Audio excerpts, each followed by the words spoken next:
Welcome everyone to the BCheque chats, which is designed by me to be an opportunity to have a slightly more informal, lengthy chat with some of the most interesting creators and builders in this NFT and Web3 space. Today, I am delighted to welcome Brenden Mulligan, founder of Premint, and many other interesting and useful sites to have a chat about Premint, his journey into Web3, and probably some other things which I have not accounted for yet. So thanks very much for joining us today, Brenden. How are you doing? I'm great. Thank you for having me. I appreciate you taking the time. Thank you.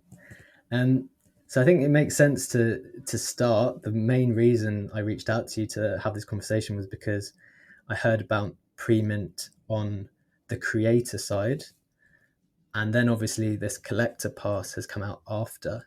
So are you able to just run us through what those two products are, how they're connected, and why you decided to build them? No, of course. So at its heart, Premint is a platform for NFT artists and creators to launch and manage allow lists for upcoming mints. And this all started about late last year when there was a large amount of mints, NFT drops and mints were happening, and it was just an all-out gas war that bots usually won. And so actual collectors weren't able to even buy a piece of art because the bots were interacting directly with the contract. The UI was falling over on a lot of these minting platforms. And so I started seeing a trend of artists and creators using Google Forms to collect wallet addresses ahead of time. We're somehow limiting the mint to a subset of wallets. And so I started reaching out to the artists that were doing this and asking them how they processed it afterwards, like how they checked if the information was real. Obviously, Google Forms is easy and great, but it doesn't do any validation for you.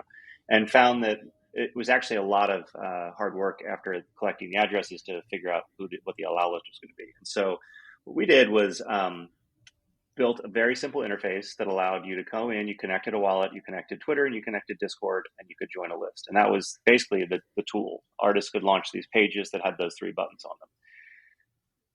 That was, the very early part of the idea. And you can imagine once we do that, the creators have a bunch of feature requests, which is one of the best things about building software is when your users actually tell you how you can make it better. And so fast forward 6 months or 3 months, I don't even remember what month it is right now. And the platform allows you as a creator to go in and say, all right, you can join my allow list here. And you can set any of many variables. You don't have to set them all, but the options you have, you can say, in order to join the list, you have to have a minimum Ethereum balance of X amount. You have to own a specific NFT. You have to be a part of a Discord server, or you have to have a role in the Discord server, or you have to have joined a Discord server by a certain date. There's all these different variables that you can put in place. You have to follow a certain account on Twitter. You can have a reCAPTCHA form. So there's all kinds of essentially like ways for you to, the goal is to debot your community or the people wanting to join your list. So I'll use an example that we just did the other day, which was VFriends, which is a massive project. And they had about 15,000, I think, of their 55,000 supply that they wanted to raffle basically to the general public. And when I say general public, all the rest of them went to token holders of their existing community. And so I was talking to the team, and they were worried that if they just did a big raffle, or if they did a big public drop, that it would just cause a huge gas war. Sort of their related company, Vayner Sports, just had a big issue where about $25 million was lost in gas. So they were really sensitive to it. So what they actually decided is they're like, well, we have 300,000 people in our Discord. We want to just offer the public raffle to our existing community members. So they said, all right, they set up a Premint list. They said, in order to join this list, you have to be in our Discord, and you have to have joined by, the date right before they announce the list. Because what ends up happening is if you say you have to be in our Discord, you get all these bots and all these people joining the Discord just to be able to enter the Premint. So anyway, point is that it's a flexible tool that allows creators to kind of do whatever they want. And so that has existed for a few months. And then about a month ago, we launched the collector pass. And so you imagine there's all these creators launching these pages.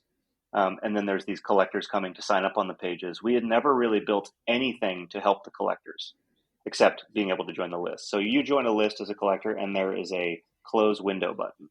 That's or there isn't even a button. You just have to close the window. There's no like next step. And so we're sort of starting to imagine what the collector journey looks like, where not only do they have a dashboard where they can see all the lists they've joined, see which ones they've won, because a lot of these are raffles. They can browse all of the projects on Premint. They can look at all of the projects based on what they're eligible to join. So there's no point in them seeing, if they don't own a CryptoPunk, why show them one that shows a CryptoPunk? They can see a dashboard that actually just has stuff that they have access to. So that is all being built out and on the collector side. And so we launched a collector NFT to get access to that. That's really interesting. So just going back to the creator at the part of the side of the business at the start, what has the feedback been? Because I know some of the numbers that you've been talking about are just extraordinary. The amount of people it's become useful to, the amount of people participating in Yeah, these jobs. it's gotten crazy. It started really slow, like, and I honestly didn't know if it was a big enough problem to solve at the beginning. And I think, partially because of Premint, partially just because of the market, more and more creators realized how useful it was to have an allow list versus just opening a mint up. A, it helps with all the gas wars and bots and all those things. B, it's actually really good market research, right? You're basically pre-selling your NFT. You can start testing out, the way that you present it. You can test pricing. There's all kinds of stuff you can do using a allow list sort of registration flow. So it's gotten very big. I can't remember the numbers right now. I think there's been 5,000 projects launched that have over 20 entries. That's kind of what I originally said was a real project, although I want to kind of update that. But there's been thousands of projects launched. We have, I think last time I looked at it, there were about 900,000 wallets that have signed up for these lists. And I think there's about 4 million entries onto these lists. So it's just gotten, and most of that is literally like probably at least 50% of that is the last month. So it's really, really accelerated rapidly since we launched this pass. That's awesome. One of the things you mentioned was this issue that everyone is having with with bots, right? And so I thought two questions. One, as a non-technical person myself, I hear a lot about bots. I don't really get them. I don't like what exactly are they and how do they work? And I think I'm hoping that I'm not the only stupid person who might find the answer to that useful. And then second, what are you guys like? How do you stop them, if at all? And what are the limitations? So, so bots cause two main problems in my mind. One, I guess they cause three problems. Let's say there's a launch of an NFT that a lot of people want to buy, right? So and a lot of times, currently in our market, popular NFTs are priced lower than they are valued, right? So you can take some recent examples. Sometimes not a lot lower, but like the VeeFriends, the mint price was 0.33. I think now the floor price is 0.8 or something like that, right? When the pre-mint pass launched, the mint price was 0.25. Within the next couple hours to days, the floor price was 0.3 or 0.4, right? Not a lot, but it is, that is an abnormal thing in a market where you can buy something and it is immediately worth more. Then you have like outliers like Moonbirds that launched last week or 2 weeks ago, and they launched at 0.25 mint price, which is high, but within hours, the mint price the floor was like 10 to 20, and I think the floor price is 30. And so when you think about bots, the goal of a bot is to go in and buy up as many of these things as possible. And cryptocurrency is great, but because it's all programmatic, like you can build bots to be buyers. It's not like going to like an auction house and raising a stick that says, I want to buy this. Like the bots can do everything, right? So you can program these bots in a really smart way where they can track so they can look at a mint. And if a lot of people are buying, that makes the bots more aggressive to buy. And if people aren't buying, well, the bots can hold off because they don't really need it. And a lot of these bot makers are really not even trying to optimize to buy something at 1 ETH and sell it for 20, because they're able to buy so many because they can have this bot spread across a ton of wallets. And they can, even if for a mint that only limits for one piece per wallet, they can basically buy a bulk amount. And then if they flip them on OpenSea for two more or one, just not that much more, they can actually make a lot of money. I think a lot of people always laugh because they see something mint, and then like within minutes, someone's selling it for very little amount above the mint price on OpenSea, and you're just like, why even go through the hassle to make like $30? Some of these bots are doing that 1,000 times, right? So, I see. So um, bots can exist across wallets. Like one bot can manage a variety of wallets, not just one. yeah, I mean, you could say one bot. You could say like the bot is 1,000 bots, just Oh, same okay. code as being. But so anyway, so that's one issue, is that people find that it's very frustrating when they can't buy a thing because there's computers buying it and then flipping it, right? That's obviously like a pain in the ass.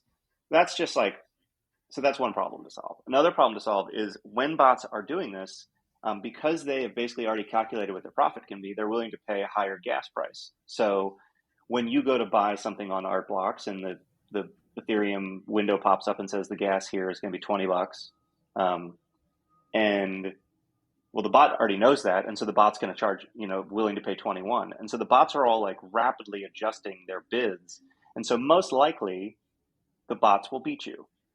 And the other thing they can do is you being a normal person goes to Art Blocks or a minting page, and the page loads. And there's a button, and you use your mouse and you click the button, and then the button. There's this. That's the interaction, and then Mm. like the MetaMask window pops up, and you click confirm, and all that stuff is happening. The bot is interacting directly with the contract, and so the bot doesn't have any of that latency.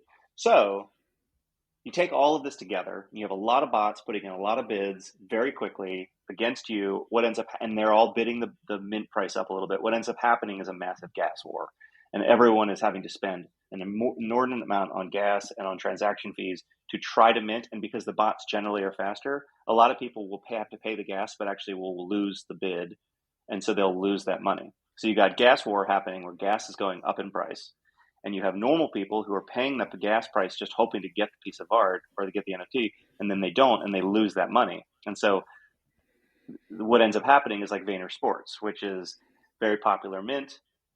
Everyone was trying to get it. Bots came in and just, and actually, in some cases, it's not always bots. It's just a very popular project. But people, I think they lost like 25 million bucks in an aggregate in gas for that That's crazy, project. isn't it? And so that's ultimately the issue. Everyone, like, I think some people overblow the bots thing by saying like bots should never be able to buy NFTs. Mm. This is an opinion. This is not like fact, but my opinion is it's usually pretty good to sell some of the NFTs to people who just want to make a small profit, because that ends up, I think in general, you see a project benefit from, maybe 10% of the supply immediately hitting OpenSea and selling for a little bit more, because that lets all the people who didn't show up for the mint get one for a lower price. That gets the secondary market going. All of these things are great. If you sold like 10,000 PFPs to a community and not a single person sold it for 2 months, I think that actually would seem, in that extreme case, it might seem super valuable. But if no one's selling it, no one knows how much it's worth. I don't know. So like, I think you need a mix. You just don't want it to be overtaken by bots. And I think that that's one of the things that people like Premint for, because, solve it. Your question about how do we solve the bot problem? We're doing a lot of stuff behind the scenes. When we do stuff, the bots figure out how to get around it. Then we have to adjust. Like that's basically all we do. But in general, like you can run enough stuff on top of the list that you create to know that you're getting like a lot of people into the hands of a lot of people. There's always the outliers, but Sure. That's really interesting. Do you think then, because I was thinking about how project founders determine like what their metrics of success are, and it seems to be the case that for Premint, this idea of tackling the bot issue, making sure that these NFTs get into the hands of real people, that is one of the core metrics of success. So what do you think that kind of, on OpenSea, how you can see the unique number of holders, or is that the defining metric of success for you guys, or how do you think about defining that? I have my own opinions about what a successful drop looks like, but that is just my opinion, right? So the success for Premint is users coming in, I mean, and this is how I've been building software for 15 years. I would say this is my metrics of success in general is from on the creator side is users coming in, using the platform, being happy with what they used and not like saying that it wasn't worth it or asking for a refund or whatever. I mean, Premint as a creator is it's the pass to launch your tool is a 1 ETH pass. That's a very expensive piece of software. And so far, we have never 800, we have yet to have someone ask for a refund because they weren't satisfied with the tool. So that to me is my success metric, is like, are people happy with using it?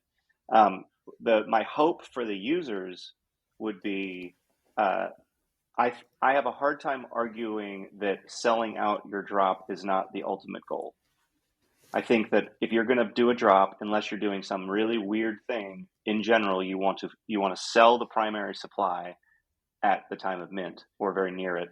And then that to me is the goal. If I was a creator, I would rather sell, I'd rather sell out at point one than sell 20% at 1 ETH, even though the 20% at 1 ETH would create more money. I think you end up with this really weird thing where if you don't sell out your primary, your secondary hurts. And unfortunately, because so many people look at these things as investments, if the secondary hurts, your community gets less faith in your project, and it just sort of things fall apart. So I personally think the only goal you should have is to sell out, and you should adjust your Mm. price so you sell out. A secondary goal is no gas war, because that just sucks for everyone. A third goal is to make sure that bots don't get all sold by bots. Anyway, but I think there's like the dynamics, and sometimes like you can accomplish the first two, and there was a drop, I won't name it, but happened within the last month. They did the first, they sold out within an hour, which is awesome. They had no gas war because they limited the buyers to an allow list created on Premint. But the negative was that they let people buy too many. Mm. So they sold out because they let people buy a large amount per wallet. Sure. And so for the foreseeable, like I forget how many weeks it went on, but the mint price was higher than the secondary price, and that's because bots bought so many, they were just dumping them, and they bots also need to cut their losses, and so the bots were like, oh, this doesn't seem to be going up, I need to sell as many as possible, as close to mint price as possible to get out. And so suddenly the secondary price was basically below mint price for a while, which was really bad for the project. Eventually that sort of fixed itself as more regular people bought. Now the mint price is like 20x whatever. I mean, the secondary price is way higher, so Sure. it fixed itself. But in that case, like they did the first two, but they didn't do the third. But I think in most cases, like Moonbirds is an example, right? Like they were going to sell out. It was a huge mint. Yes, there were bots that got through. Yes, there were people that registered like 20 wallets and won 4 spots. All of that stuff happened, but like no, most people at this point, it's been a successful project. So, um, we want to make sure that people can, like, what I wish for my customers, the creator side, is that they're able to sell out their mints more than anything. I agree. I think that all makes a lot of sense. And yeah, ultimately, the project can't really get going if they. So ultimately, pricing is really, really important in that respect. Mm-hmm. So you mentioned all sorts of very popular projects that have launched with you. You said at the start it was quite slow, then more and more people started coming. How did you attract the best people to the platform? I've done startups for a really long time. I've been part of startups that have grown pretty well. I've been part of startups my own. I've done several of my own startups that growth was always a problem. It was like, how do we get more users? How do we get more users? Um, when you raise venture capital, that becomes a much bigger deal because you've basically you've sold part of your company to people who expect growth and expect a return. So um, the difference with this project has been, it started like as a favor to an artist that I thought I could help by building the software. I let it sit out there for a long time. No one really used it for months. I mean, people use it Really? here and there, but I wasn't doing any promotion. But it found its own audience, and so and eventually people started using it enough that a couple more projects used it, and then there was kind of two, when I think of it, there's two defining moments. One was this community Rug Radio, uh, who's this run by this person Farouk, that project decided to build an allow list on Premint, and I mean, he had like 250,000 Discord followers or Discord members, and they destroyed the platform because I built this, for low volume. It wasn't supposed to be. And so I came home one day and I saw that the site had fallen over, and he was DMing me, and like, I was able to help them, and I did a lot hand holding for them over the next few weeks to make sure that they were able to. They collected, I think, 19,000 names, and that was the biggest list at the time. But that was the first time that I was like, this is, if people use it to this scale, I need to start thinking about this more like a real product and business, right? Up to that point, it was literally just something I built one morning. And so that's when I started thinking, like, how do I start charging for this? Like, how do I at least generate enough revenue to handle the server load? Because for him, I remember when I was doing, like, I had to raise it so like it was like $2,000 or $3,000 a month to handle the servers just for his drop. Now I was able to scale that down after the drop happened, but it was like, it wasn't $8 a month like it was Sure. before. And so that was one moment. And then the second moment was Xcopy was doing a launch on async art, and async was getting DDoSed. And async had heard, I don't know how they had heard about Premint, but they wrote me and they said, hey, we need to move our whole process to Premint. We need to build a raffle for Xcopy, and we need to do it in about an hour. Can you handle that? And I was like, actually, yeah, I mean, it'll work, because I'd gone through the Farouk thing. I knew how to scale up the servers really quickly. And I was like, yeah, I think I can probably handle it. And so we did that. And, things like that started happening, where it was like, oh, Xcopy was on here. Like, someone who had signed up for the Xcopy drop who was also an artist were like, oh, we should use this for so-and-so. So it was like, BCheque did one, right? And so, like, I forget what it was, but like BCheque did an NFT. So BCheque is tweeting about Premint, right? Like, it just started. The audience found itself. I've never done any marketing. Growth has never been something I think about. That sort of just has happened, without having to deal with it, which has been a really nice. I didn't raise venture capital for this, so I've never had to think about, like, worry about it. But I've also just never had to worry about it. Sort of the product found its own market. That's amazing. So, because I think a lot of projects struggle with, obviously in their minds, their product is good, right? Whatever it is, mm-hmm. Whether it's a community NFT 10,000 profile picture project, or whether it's something more, everyone thinks that their product is good. And then I think people struggle with, well, to what extent do we have to market this thing? Because, as you said, there are legitimately influential people who can help in a very significant way. The question is, do you try to solicit their help by paying them? Mm-hmm. Or can you be fortunate enough for them to stumble across it and then use it, which it sounds like that was your situation. Yeah. I mean, it's been really great, because the thing that I think this community is really, and I know you wanted to go back so we can start going back, but like, I've always built for creators. That's been my career, essentially. And most of the time the creators don't have any money. So it's been really nice to work with creators who are actually being able to help them at a point where Premint helps you make money, right? Like, you're about to do a mint. Our goal is to make your mint more successful. And if your mint's successful, you make a bunch of money. And so creators are like, oh, thanks for that. You're part of the process for me to do that. So paying for this tool makes a lot of sense. I've built a lot of creator software in the past that have been like, we're going to help you, communicate with your fans. And it's just arbitrarily linked to making more money, but it isn't actually making more money.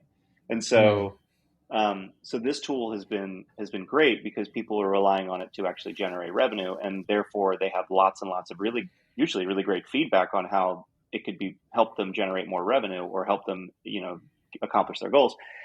And because I've been doing this for a long time, like, I'm able to rapidly change the product to bend to what the customers are saying it needs to be. And so all of that together usually makes it, is a recipe for success, because the customers come away with, being very happy that someone yesterday was like, oh, like, they were using our API, which is a very rudimentary API, to pull some of their data on their mint or their customer list. And they were like, oh, I can't use it because it doesn't have this field in it. And it's integral for my project to be able to have that field come through the API. 15 minutes later, we had added the field.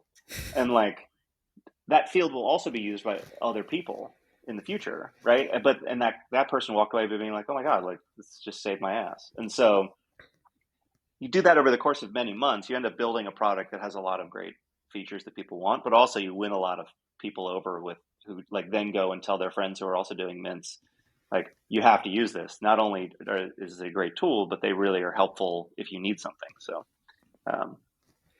it's been helpful with that. Yeah, that's definitely been something I've noticed in your strategy for Twitter communications versus the way other projects do customer service, essentially, just like accepting feedback, soliciting feedback. What made you decide, because this is slightly contentious amongst some people, I think, but so you do have a Discord for the Premint creators. You've chosen Mm-hmm. not to have a Discord for the Premint collectors, and it seems to be that your position is we can do this on Twitter. Like we can do it on Twitter. I'm here, comment in, when I tweet something or send me a DM and we'll sort it out. What has informed that thinking? Is that your past experience? What made you make that decision? Um, I think the first time I started brainstorming the collector pass. So yeah, to clarify, I've decided to not have a collector pass community Discord. And when I started thinking about the collector pass, I go like my philosophy is to think about the value that I'm bringing to the market that isn't there already, right? I think like I shouldn't release a Premint collector NFT if the thing it does is already being satisfied by some other product. So I said, what is there a unique value I can offer? And the unique value, I think, ends up being access to parts of the software that you wouldn't otherwise get access to. And so I've been very much thinking about this as a alternative to like a normal software upgrade. You buy an NFT as opposed to paying for the pro plan. And so I think, okay, Premint can offer this very unique look into the list. There's all the stuff that we can do that we can give to collectors. And we can give them like tools to be able to manage all the lists because like I said, 900,000 wallets and 4,000 entries, like people are having a hard time keeping track of all their registration. So we can build a bunch of tools there. What does a Discord look like, right? So we started asking the question, and I brainstormed with people who also have 10,000 person communities and Discords, and what I heard was a lot of like, oh yeah, you'd probably end up creating another version of everyone else's Discord where you'd have like the chat channel, the lounge, or whatever people call it. You'd have an alpha channel for people to share projects. And I was like, I mean, so what is unique about Premint? I could have channels where like once projects are launched to the platform, it could immediately be posted into there, right? It'd be a notification center. Okay, cool. Besides that, I didn't really think there's anything unique so we could do. And so then I was like, all right, what's the trade-off? The trade-off is we have this Discord community we have to manage. And I have seen as a member of Discord communities, it's not easy to manage 10,000 people with all different motivations, have to get a moderator team, it's just like, even talking through this is a little exhausting. And I don't want any of my energy to go to like stuff that isn't critical to make the NFTs really, really awesome, like to make the subscriptions awesome. And so I talked about this at the town hall we did the other day too. I try to remind people because new people come in. Like I was pretty upfront before the mint. And I said, if you're buying this, you're not getting access to some sort of an alpha channel Discord. Let's just go join another one. There's plenty of NFTs you can buy to get access to alpha channel Discords, and they're all great. Some of them are great, some of them suck. I don't know, but like it's not really what I want to do. And so I've chosen to basically communicate through Twitter. We'll probably do email also at some point, although I know there's all these issues with email. But like I think Twitter has been working really well because regardless if you own the thing or not, you get to see all of the updates. All of the feedback for the product is posted to Twitter. When you click send feedback to me within the product, all it does is send a tweet. And so anyone who wants to see feedback can look at it. Like it's been great. I think it works really well. And Yeah, so, yeah, I don't see any reason to change it. I have this kind of idea that a lot of the truth is revealed in comments, and so I quite regularly, whenever anyone tweets anything, I try to read as many of the comments as I can, and I Mm-hmm. think I probably I genuinely haven't seen a project or creator whose comments are so unique, are so exclusively positive, from what I can tell, because I follow yours quite closely, and people genuinely seem to be super happy because of the way that you do the communications, which is very transparent, always updating people, saying when things are coming through, saying when things are not coming through, just like managing expectations in a reasonable public way. I don't think that that's something they're accustomed to, and they Yeah. broadly seem pretty happy with it, because Yeah. other Good. yeah, I think a lot of other projects go silent for long periods of time, and then they go into weird kind of hype cycles where they want to hype everything, and then when something's not working out, then they just disappear and they just Hmm. say that they're building or something, but without any color as to, well, what are you doing? Is there a disaster going on back there without you telling us?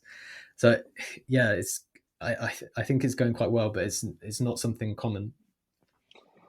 Yeah, and I think someone yesterday or I don't know what day. I think it's Wednesday. So 2 days ago, I did a town hall, and someone was like, "I was surprised to see how much people enjoyed the corporate nature of what you just did." Because it's like, I've done software stuff. Like the town hall I did on Monday was very much modeled after how I usually will update a team. If Yeah, anyone, you did an actual presentation. yeah, the company I worked. People don't do that. Yeah, exactly. And so, and I realized last night I was like, shit, I forgot to post it. Like, I'll be posting that for everyone to see. That it'll all be in the collector dashboard. You'll see every one of these town halls we've ever done, the video and the slides. And it's like, to be honest, that's just me as like a software founder or executive, right? Like a company I worked for last year, we did every week we did a product weekly, and it was like even if we didn't have much to say, we'd still at least get together and talk through what was going on. And I just feel like whether you're an employee at a company or part of a community, even if you don't want to show up, it's nice to know it's happening because at least the person who's kind of in charge is thinking about showing up and making sure that things are transparent. So, um, yeah, I think that it's generally falling well on people. I always try to set expectations pretty low and over deliver. That's always been my philosophy. I think there's been a few hiccups with this. I mean, I have definitely over delivered for the most part over the last 25 days, 27 days, however long it's been. Um, Crazy to think it's but only 27 days. yeah, it is crazy. But at the same time, like 100%, we've missed on things. Like we have good problems right now. The good problems are the platform's getting so popular that people are trying to attack it because it's getting so popular. Those are good problems, but they're still problems. And so when 3 days ago, over the weekend, Discord blocked all Premint links because people were starting. It's a mix of, there are some scammy stuff going on Premint, which we've kind of just cut off because we stopped doing the free plan, which was most of the abuse. Um, and then also, there's a lot of people who are trying to sort of negatively affect Premint so they can like mass report legitimate links. Um, all of these things combined, Twitter was wondering if they were legitimate links, so they blocked them. We fixed that. Yesterday, Discord started blocking them. So now we're working on that problem, right? And so when I'm working on figuring out how to get Discord to stop blocking our links, that's the time I was planning on building the thing I told everyone would be released this week. So the hardest part for me has been, I want to get people excited, not hype, but I want to just let people know I'm like thinking about stuff and working on stuff. But stuff comes up, and I'm also obviously rapidly trying to hire some people to help take a lot of this off my plate. So it's a balancing act. And so I feel like, there's certain things like multi-wallet, for example. I said that was going to deliver that April 4th, the week of April 4th. And then when Moonbirds launched, it's a feature that could introduce a lot of bugs. I didn't want Moonbirds to be messed up. And I was going to do it the week after. The project itself ends up being way more complicated than expected. And so it's just been delayed, and I feel really bad about it. But I feel like showing up and saying it's delayed, I'm really sorry, as opposed to not saying anything, generally makes people feel better. There's definitely people who like lose faith and sell their pass and tell me to go F off because I promised something, I didn't deliver it. That just comes with it. So Of course.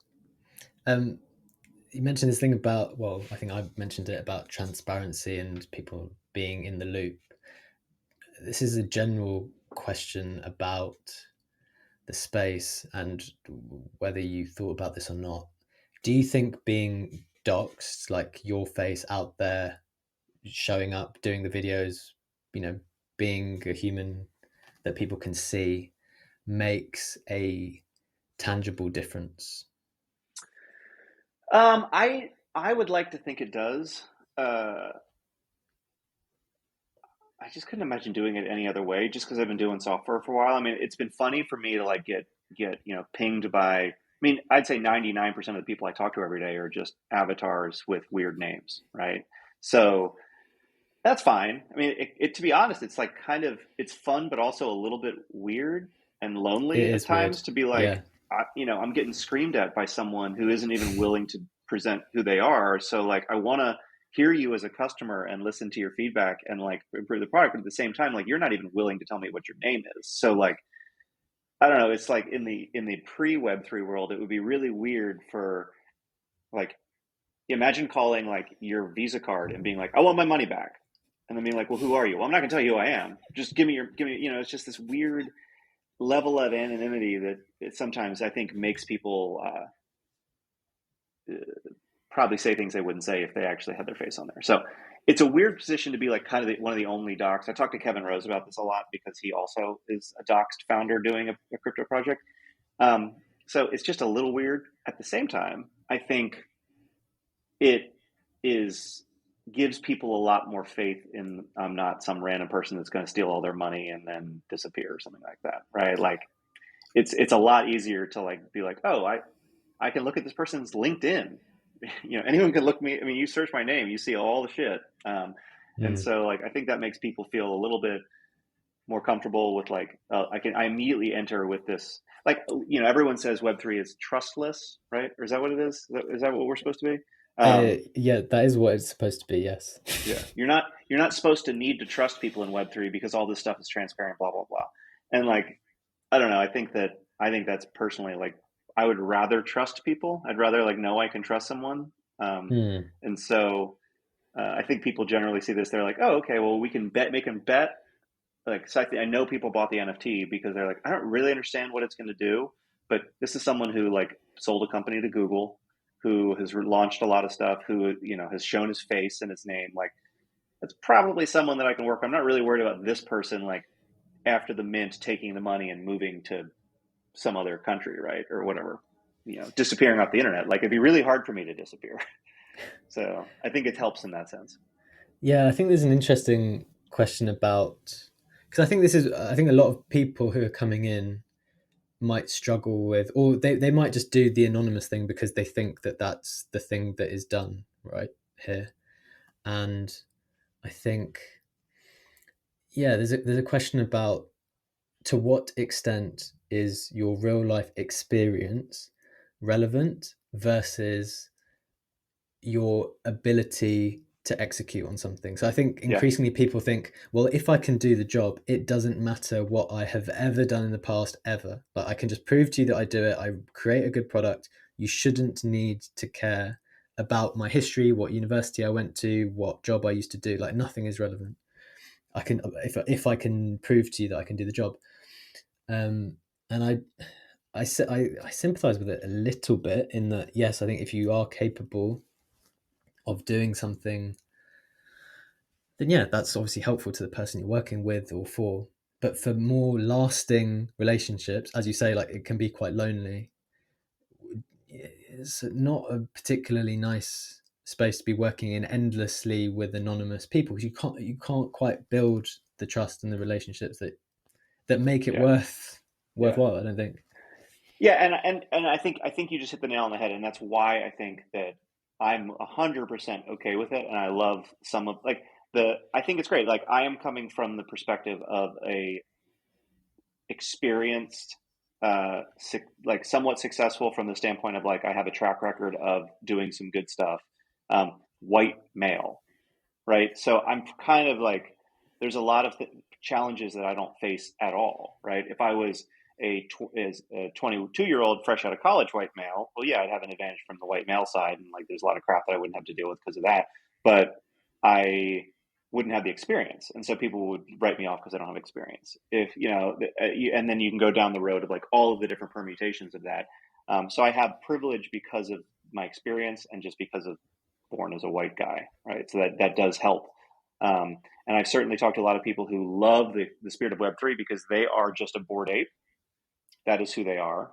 But it's a woman of color who has a lot of experience, but people think that she is an expert because she's just been able to prove herself with what she's been able to do, and that's never existed before. So I think that like it, it's again another like example of the privilege, of like me being able to be doxxed, like doesn't have a huge effect on me, or it could have an effect for someone else.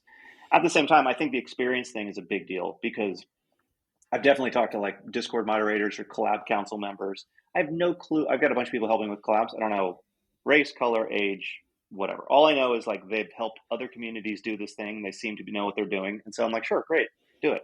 There's no filter there, and so I did jump on the phone with someone who wanted to do a call. I forget what community this person was in charge of, and we were talking, and I could tell that they were young. But then I heard like literally like someone in the background. He was like, "Oh, I'm really sorry. I have to run to class." I was like, "Yeah." Before we got on the phone, I thought this person could have been anywhere from 25 to 45, right? All I knew is they'd done a really good job with this job, and I was willing to like work with them. I think they were like 18, right? And that's awesome, right? It's Yeah, like so great. that is really cool. Yeah, so I think that's awesome. I think the other thing it's done this in like because of that, there's this spirit of like I'm willing to help even if you don't pay me, which I don't personally feel comfortable with in most cases. But people have been like, "Let me help moderate your Discord. You don't have to pay me. I just would love to be a part of this project." So there's so many people willing to just like give some hours for free. And but for me, the nice thing isn't the free part because I always end up saying like, can we figure this out?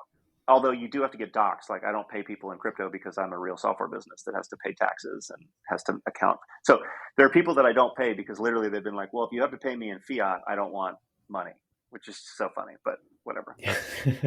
um, uh, so anyway, the thing that's been nice though is I feel like there's a lot of people who are willing to say, let me just try to do the job and pay me a contracting rate or whatever, or not. But we don't have to have the conversation about like hiring me full time. And that to me is the best thing that's the best change from my way I've built businesses before. Where like before, it's like, all right, we need to hire a head of ops. Okay, we need to put a job rec together. We need to put it out there. We need to interview 50 candidates. We need to choose one of them without ever working with them before. Bring them on, give them benefits, give them an employment contract. If it doesn't work out, we need to fire them, which if you've ever done that, it is legally a very challenging thing to do outside of the emotional side. Like you have to, especially in California, there's a lot of like evidence you have to prove that you fired someone because they didn't do the job well. You have to document. Sometimes it takes a year to fire someone in a way that they won't be able to. So I don't know. I've been able to get help and be like, cool, like you can start. I interviewed someone yesterday. I didn't even interview. I just talked to someone yesterday who came through a really good recommendation. This person said, yeah, I've got some extra hours. I'd be happy to help with the thing you need help with. And I said, great. I will add you to Gusto, which is our service that we use to pay people. And I was like, and let's talk in 3 weeks. Let's talk in a month, whenever you want to talk. And we've sort of discussed the idea of doing a full-time thing later, but that's not what they want. They want to prove that they're, and I don't know, that's a mentality when I was running my like venture funded startups. Yeah, you could hire people, contractors, but it was just a different mentality. Most people are like, they work for Google or they work for one of these companies. And they're like, no, if you want me to work for you, like you have to hire me. Now everyone's like a contractor and, you can't give and someone a job. What did you say? You can't give someone a permanent job at the moment. Yeah, a lot of people don't want it, right? And that's great because I don't need a full-time moderator for Discord, and most people don't. You just need someone who's going to be also moderating your Discord as they're in. I don't need someone to sit and stare at my Discord all day. You need someone who sits and stares at Discord all day, who probably is in 15 and moderating 5 of them. Like, so I don't know. I think it kind of works out for everyone. But yeah, that's really interesting. There's definite pros and cons. The way I think about it is, so I'm getting my website done at the moment, and because it's something which will need to be like a more continuous, long-term relationship, I thought it was quite important to try to find someone here who I could speak face to face with in person, just because it's a long-term relationship, and I need to know that's the keys. It's like the home, my online home. I thought it would be useful to do that. Whereas, if I need someone to produce some content every now and again, then that's less important. It's still an important relationship, but as you say, some people want an informal relationship where they can contribute once or twice and then disappear, and that's fine. Yeah. So, yeah, pros and cons. So you mentioned uh, your previous experience quite a lot there with Google and other software businesses. What what were you doing? What were you up to over there before Yeah, this? Before Web three? my quick background is came out of college and wanted to go into the music industry. Oh, And so I worked as like a music exec, sort of assistant exec, uh, booking agent. I worked for booking agencies. I went out on tour with bands. I tried literally everything you can do in the music industry, probably, and at some amazing companies. Um, and as I was going through this process, iTunes was becoming more popular. I mean, this dates me because this was like early 2000s. But like iTunes was becoming more popular. The digital music thing was starting. MySpace has gotten really popular. This is back in the day where like publishing, as for a musician to publish your new album online, was incredibly difficult. And this is just online for people to listen to, right? There was no SoundCloud. There was no, iTunes again was just started, but you couldn't, as as an independent artist, you couldn't use that. It was a lot of hoops to get through to get on iTunes. And so, anyway, that's the era that I came into the music industry in, and I immediately was like, I'm more interested in building tools for these people than I am like managing these people. It made more sense to me. I'd never really done a ton of software before, but it just was clear like there's so much about this industry that's inefficient, that I think we can solve some problems. So I moved into startups and I started building creator tools for musicians. The two big ones that I built was a data management platform that just basically sent tour dates across the board. So we used to work with John Mayer. John Mayer gets a string of like 60 new tour dates. That's good news. My job then was to get those tour dates on like 50 different platforms. It would take weeks to get like these tour dates everywhere. You just imagine, okay, there's MySpace, there's 50 MySpace clones. There's also a bunch of concert databases in the music industry that you need to get them into. There's also a bunch of local newspapers. So if John Mayer plays San Francisco, you got to tell the Chronicle about it. It's just like at the time it was a nightmare. And then if like we change one of the dates, you have to go back through and change them all. So I built a platform that just did that programmatically. And then I built a platform that helped musicians communicate directly with their audience through their website and made it easy for them to spin up a website and a mailing list and all that. So um, then I went and did like a venture funded mobile startup when mobile was getting popular, uh, that never grew, to the point where you need to have something grow when you raise venture capital. But this was around the time of Instagram and stuff, and we were doing a photo related startup, and so it was popular for a while, but never really like achieved scale velocity. But we ended up learning a lot about the problems of building mobile apps, and so we built this whole suite of tools for mobile app developers. So suddenly I was back to building tools for people who create things. Um, Google at the time was ramping up their mobile developer tool effort, and so they bought that company. We went and joined Google. I worked on Firebase, and I worked on I don't know what they call it now. I think it's called Google Workplace, whatever. It used to be called Google Apps, and it was G Suite, but Google Docs, Google Slides, Hangout. So I worked on the communication side. So I helped build Hangouts Chat, which is Google's version of Slack. Um, and then after Google, I just got back to building and just built a ton of different software projects on my own and built like a framework to be able to launch ideas really rapidly. And so that's actually that framework that I built 3 years ago for that was where Premint came from. It was that I was able to literally, the Premint was built in about 3.5 hours one morning, start to finish, the initial version, because all of the framework was there. I just needed to build like the pages and the connections to Twitter and Discord, the wallet. So um, yeah, so it's just been like moving through building for creators. I have a whole website platform for podcasters that still runs that I built a few years ago called Podpage, and it's literally just Squarespace except targeted at the podcasting space because creators typically tend to need a little bit of unique tools in most of these areas. Um, and so yeah, it's always been fun for me to build for people who are making things because my philosophy is mm, always if you're a creator, no matter what you're doing, if you've chosen to do a podcast or if you've chosen to be a director or a musician, like your time should be spent making the podcast the best, which maybe means researching guests, booking guests, whatever. Your time shouldn't be building websites. It's a total waste of time. If you're a musician, same thing. Like you should be out touring, writing better songs. You shouldn't be managing your data or creating websites. If you're an app developer, you should be adding features and making your customers happy, not like tracking reviews in the app store. And so I try to build things that just make creators' lives easier so they can focus in on the thing they're creating. So with NFTs, it's like artists and stuff, they should be creating art that they're going to sell. They shouldn't be like worrying about managing allow lists. That sort of feels like a horrible waste of time. That's not what the artist got into it for.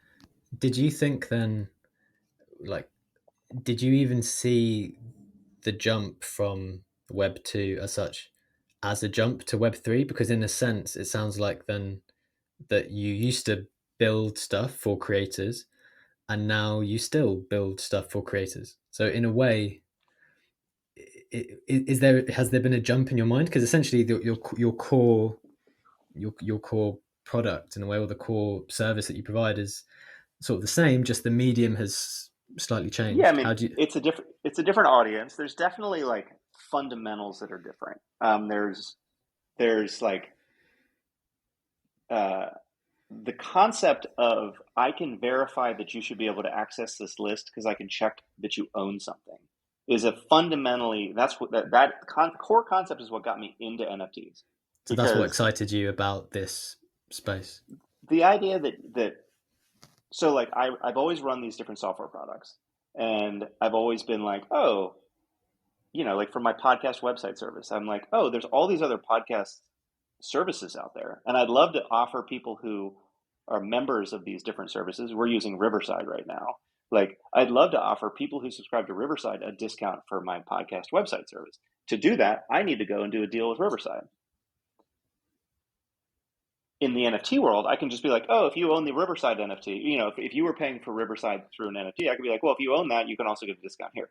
The idea that you can basically like look at other communities and know who's in them, to me is like, that is a fundamental, and it'll take years for everyone to take advantage of this, but I think it is a fundamental change in how these things are going to work. Like that's why I think NFTs, even though I think the prices of a lot of these things are inflated, like the idea that I think utility and membership NFTs is going to be just such a bigger thing than most people realize, because I just think that it is such a big deal to be able to not only be able to join a, a service, a club, a community via NFT, but then be able to sell it when you outgrow it, as opposed to like just kind of stop paying for it. Or I just think it's such a fundamental shift that got me into it.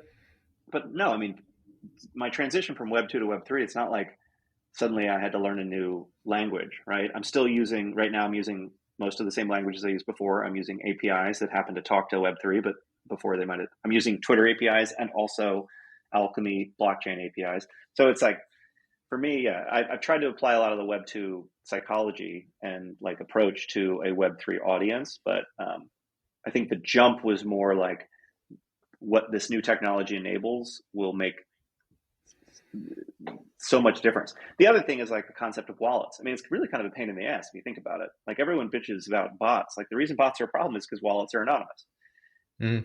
You before, I mean, yeah, before it would be emails, but like the fact that like people log into the service using a wallet and I have no way to know if they're a bot or not, like it's a huge pain in the ass. It has definitely you have to take different approaches, but and I've chosen there's some Web3 products or quote unquote Web3 products that when you sign up, you have to create a username and you have to give them your email address. And it's really nothing different. You also can connect a wallet, but like it's really, you're just creating a user account like you used to. There are days that I wish we would have done that because that would have made things a lot easier. So anyway, it's a different approach, but I love where this is going. Yeah, that's interesting. So you mentioned the kind of collector, not the collector pass, but the community pass, the utility pass. What do you think? What's the ultimate vision? Because one of the exciting things I think about Premint, or that attracted me to Premint, is because I thought initially this core product, the creator product, is getting so much traffic. Everyone loves it. All these creators are getting attracted to this service, which I suspect gives you all sorts of data points. You can see the numbers, you can feel the demand, and then on the other side, now you've got these the collector pass. Well, a huge number of people who are very active in the space, and the potential. And I haven't thought about what synergies there might be, but what's the ultimate vision for this? Are there synergies that you see moving forward? What do you intend on doing if you are able to reveal more on like the kind of ultimate vision? I know you've got certain things on your roadmap, but this vision of having these creators in one on one side and these collectors on the other side, what's the vision? Yeah, I think that I mean, there's so many steps to move closer to where we want to go. I say sometimes I say some of the stuff and it scares people because everyone thinks we're going to do each of these things in the worst possible way. But I think that what I would love at the end of the day is a creator to come on the platform who is someone who just creates art. I mean, I'll never be able to create the art for them. Um, I don't even particularly want to run the mint, just to be very clear, because it might sound that way when I say what I'm about to say. But like, I would love for them to be able to come on the platform and be able to know that they are going to sell out, assuming it's not crap, right? I don't want to be able to like guarantee someone who shouldn't be deserving of selling out to sell out. But like, I think that people, talented artists should be able to find their community. And maybe that means maybe their community is 500 people but they're guaranteed to sell out. I talked to someone yesterday who's releasing an NFT collection of 111 pieces. I forget what they're selling them for, but it will be life changing for them if they can sell the 111 pieces. Most likely, then they'll go on to sell 555 next time, or whatever. But I think if you have a community of collectors who are real people and really excited about this art, and then you have creators that come into it, I would love to be able to, on the creator side, give them the ability to know that these people are really excited about what they're doing and are going to buy it, right? I think it would be really cool at some point if there was some way of like having the collectors. I'm not going to say like make a commitment because I talked about this on Twitter and people were afraid of it, but like somehow to like it kind of sucks. For the collector pass, we got 300 or 36,000 entry like registrations for 10,000 spots, and so in theory, I shouldn't have had to think about work selling out because I had 3x demand, 3.5x demand. You never know if those people are going to show up. You don't really know who these people are. And so I would love on the creator side to be able to say, okay, you have 36,000 people. 18,000 of those 36,000 have minted something before or mint regularly or show up to, something to give the creators a sense of like, oh, okay, like, 10,000 of these are actual like accounts that just send money to each other. So they're probably bots. Like I would love to be able to give someone visibility and basically say like, if someone comes in and says, I need to sell 10,000 of these, they can, using the tool, like know when it's time, right? Like, okay, cool. I've registered now enough people where when I put this thing on sale, I'll sell out. So I want that. There's a long road to get there. And part of that might be, steps like this is happening with the creator pass or the collector pass, where it's like people register for a bunch of opportunities, win, but then they do their research. And I get that because they don't want to do research on 100 projects and then only win one of them. So maybe there's a step between winning and minting, which is like, cool, I won. I've now done the research and I actually want this spot. And they have to reconfirm, right? I don't know if that's what we'll do, but I'm trying to think of like ways to make the person who's selling the thing. And then at that point, maybe they're making a commitment and we check the blockchain. And if you don't show up to mint, you get sort of drop down in the priority list for the next one. I don't know. Not that like at some point you can say, I have done the research and I will show up to mint and you should get credit for actually showing up to mint. Maybe you don't get dinged for not showing up, but maybe you get like an extra power up point or something because you're reliable. So, so anyway, I think there's on that side. On the collector side, I feel like collectors want to know what projects are doing well or which ones are going to have a lot of, and they want access. And so this is something that I haven't talked about publicly, and because I haven't really figured it out yet. But it would be really cool if an artist could come or a creator could come and be like, cool, I just want to sell out to your community. Like if Premint had a big enough community, regardless if they owned a collector pass or not, but potentially like a collector pass community, there is no public mint, right? It's just like by owning the collector pass, you're going to get access to this stuff, and there's enough of you where like you have a good shot in being able to buy it, and the creator can just like maybe they can slice off some for their other community, but they can sell it. And I saw this happen with wasn't for the same exact intentions, but an artist Heart You, who was popular on Tezos, came over to Ethereum, and their first drop they did sort of a collaboration with the Proof Collective, and they were selling 1,400 units, 1,433 or something like that, and 1,400 NFTs, and Proof has 1,000 members, and you got one per Proof token, and then they sold the other 444 to their Tezos community who wanted to come over.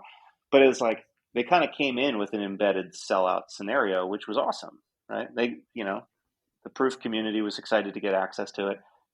So I would love to find ways to do partnerships there where like there's just sort of like, I don't know if it's monthly, I don't know if it's what it is, but it's some way that an artist be like, yeah, I don't want to do all the bullshit that goes along with like hyping my thing. I just want to like offer it up to the community, and I want to make sure that we get this right. And I know that we're going to sell this thing out, but like, I just want to do it. That would be awesome for me. But to do that, it's very hard because you have to go to artists who are like good enough to be worth buying, but also haven't really done a lot of community management. Otherwise, they would sell to their own community. So you're asking me for the grand vision. Those are some of the grand questions I have. Like, how can we do some of this stuff better? But we'll see.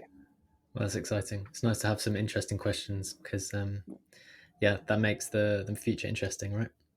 Well, and you'll notice that if we get a lot of that right, the bot problem is literally just not even part of that equation, because it's like we're essentially saying the people in the Premint community have been vetted, even though they haven't been KYC'd.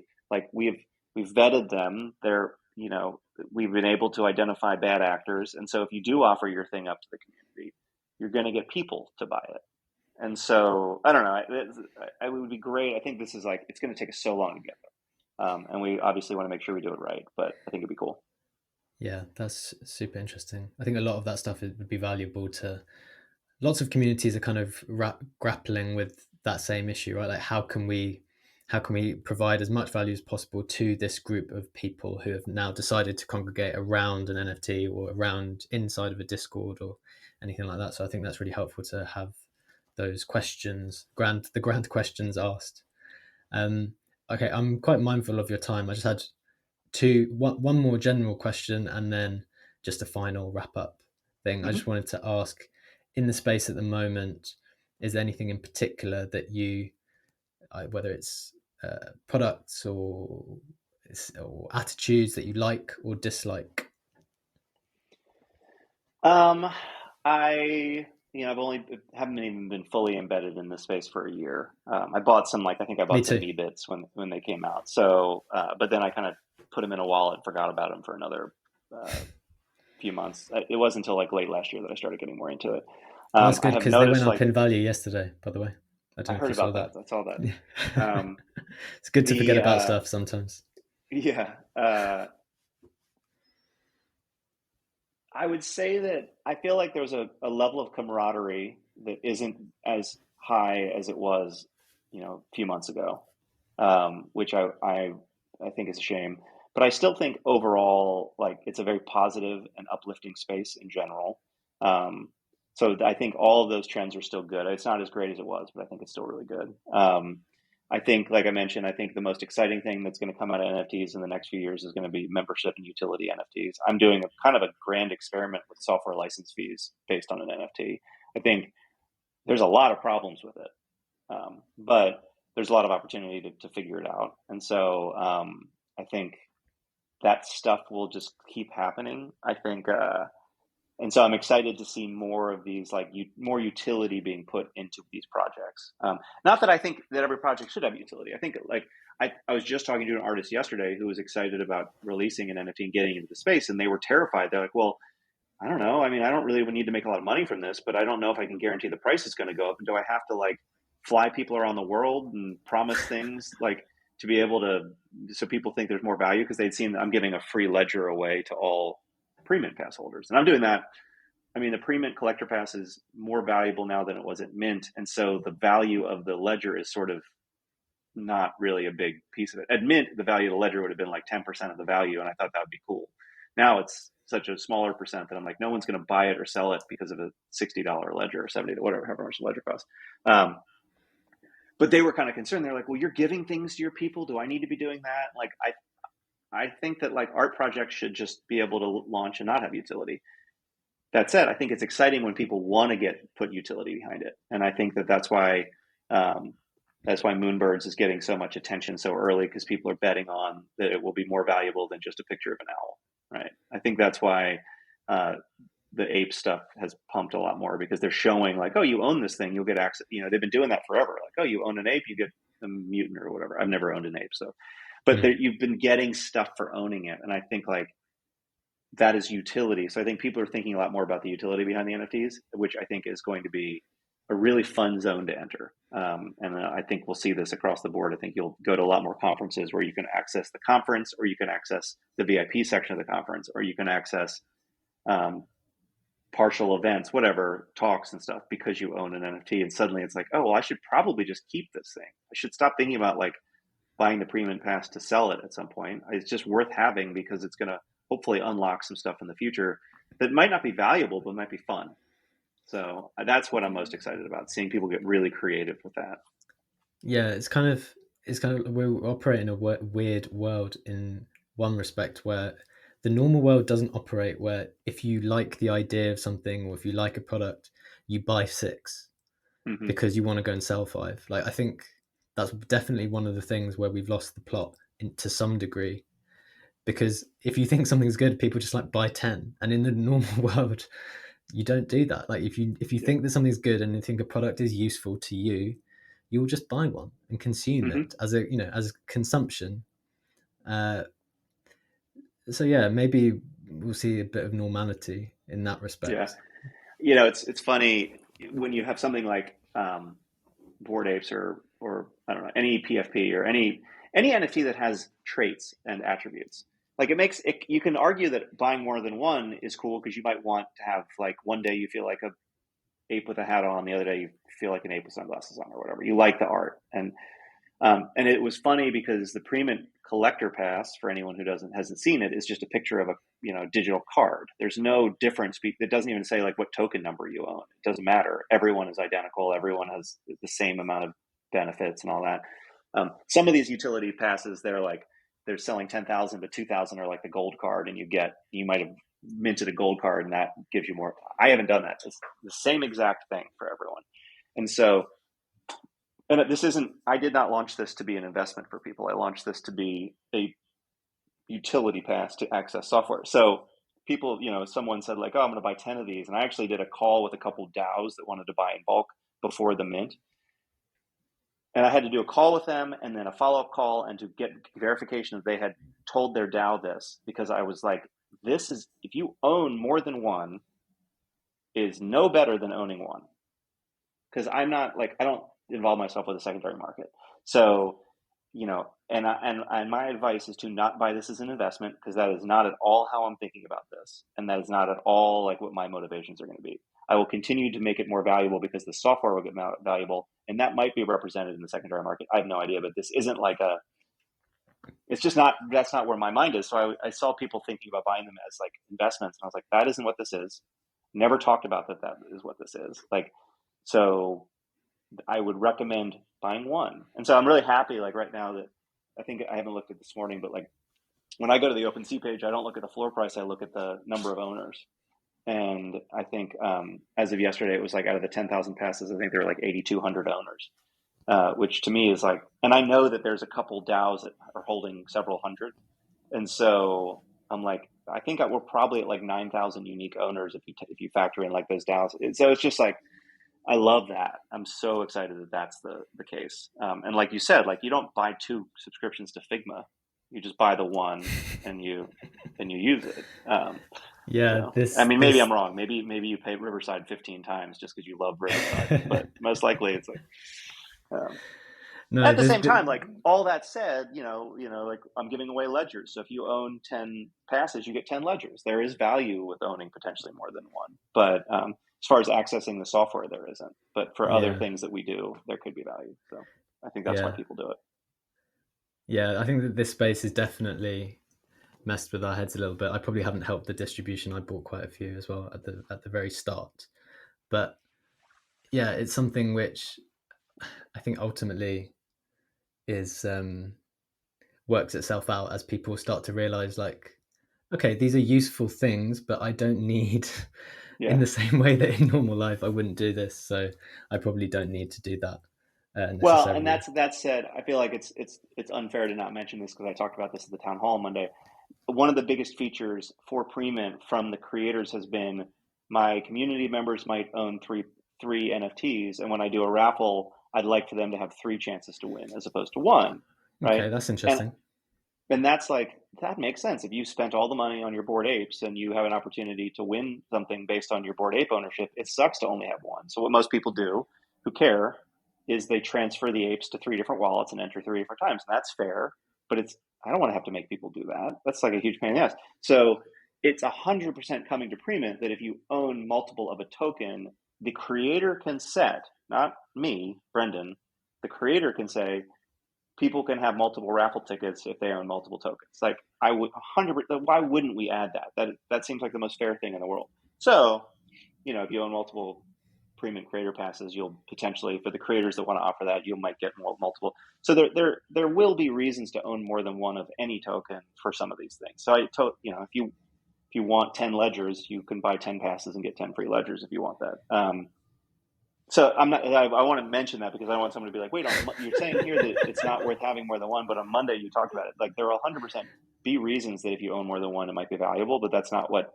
I don't wake up every day thinking like, "How can I get people to hoard these things?" I think that's Yeah. my point. It's like there could be some extra benefits, but I'll never be like, "You can't access the software because you don't own six." Like, it's a 1-to-1 exchange there. So Yeah, that makes sense. That's good to clarify. Um, that's awesome. So I think maybe to wrap up, I just wanted to ask. I think I'll do this at the end of every one of these chats where I just ask from the perspective of a creator slash builder, if you had one piece of advice to people who are entering this space in particular, or even in general from your other experience, what would your advice be for them to build successfully? I think, especially with this space, people come in and they're enamored by the new things that the technology unlocks, which I think is awesome. And so they're like, "Oh my God, like with the blockchain, uh, you could have it so when someone gets paid, it immediately converts to USDC and then sends part of it to X to this person, or like, oh my God, because of the blockchain, like you can build a way for, if you own a Premint collector pass, I think Dune or Rune Analytics says this, you can see like what else the owners own. You can, because all this stuff is public, you can do so much stuff. And so a lot of people come in and they see the technology and then they build a product based on some new thing it unleashes. And I usually ask the people like, so okay, cool, who's going to use this? And they're like, well, I mean, who wouldn't want to use this? And I was like, well, have you identified someone with an actual problem that you're solving? And I think a lot of people in the space, and you can raise inordinate amounts of money without a problem to be solved at this point, because any investor is looking to throw money in the space. But I see a lot of startups funded coming out being like, yeah, we know what we're going to build. And I'm like, who will use it? What customers have you already talked to? What customers have you already signed up? And the answer is like, oh, well, everyone will want to use this. And I see a lot of those startups fail. And I think with Premint, uh, I did the opposite. I was like, oh, I found someone who had not a lot of people, just someone had a problem. And for me, the trade-off of building it was easy because, like I said, it was like 3 or 4 hours to build it. So like, that's worth it. If it took me 3 months, I probably would have done more customer research. But I'm like, I'll build it and put it out there and see what happens. I just think that like anyone coming into the space, it's very easy to get like your eyes like enamored with all of the shiny new objects and the toys you can play with, all these cool APIs, because it is awesome. But if you want to build like a sustainable company or a business, it's not to be all like Web 1.0 ish or just old school, but like you have to find customers that have a problem and start working on that problem. And so, uh, I think that's we're in a normal phase of like a new technology, right? Um, oh, with Web3, what does a browser look like with Web3? I still have yet to anyone who really can convince me that we need a Web3 browser. Like I've heard Brave is amazing and all that stuff, but like I still use Chrome. I don't know what problem Brave solves for me. I mean, people at the beginning used to be like, well, you'll be able to do micro tipping.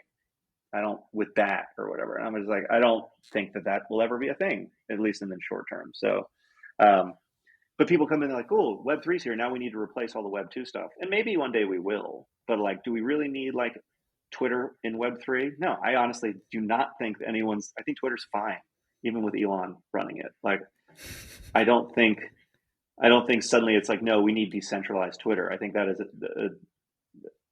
is a short-sighted thought that like there's enough people. I actually don't even think we need a like end-to-end encrypted privacy Twitter. I had someone pitch me like, I want to build Facebook groups, but end-to-end privacy. whatever the crypto, not crypto, like just like fully sort of like a Signal type product. And I was like, yeah, I don't think anyone cares. I mean, I think some people do, but like my relatives in Maryland who use Facebook every day, they don't care that Facebook does like they just want to be able to log on and see their friends. And if you're telling them like, well, just get all of your friends to move to this one because it's encrypted and private, like none of those people are going to care. They're going to be like, I don't want to. All my friends are right here. So long way of answering, like just find an actual problem to solve that there's a big group of people who are actually having. I think that's a good place, a better place to start than I see a lot of people in the Web3 space starting. Sounds like wise words. Thanks very much, Brenden. It's been a real pleasure. I've really, really enjoyed having this conversation. I think we could have gone a lot longer if we wanted to. If people would like to keep an eye on what you continue to do on a personal level and with all this Premint stuff, where can they keep up to date? It's all, I centralize everything on Twitter at this point. So just at Mulligan on Twitter and you'll get, that's literally where, I mean, we even at this point, we suck at even retweeting me through the Premint account. I'm like, we've got this Premint account. I'm just like, literally was just talking to someone who I'm hiring that I'm just like, we kind of need to figure out what the strategy there is. Cause I never tweet through that. Even if it's like official Premint news, it still comes from me. And so yeah, at Mulligan on Twitter is going to be the best source for the foreseeable future. Cool. I'll add those details when I post this. Great. Thank you Thanks for having very me. much, Brenden. Take care. Bye-bye.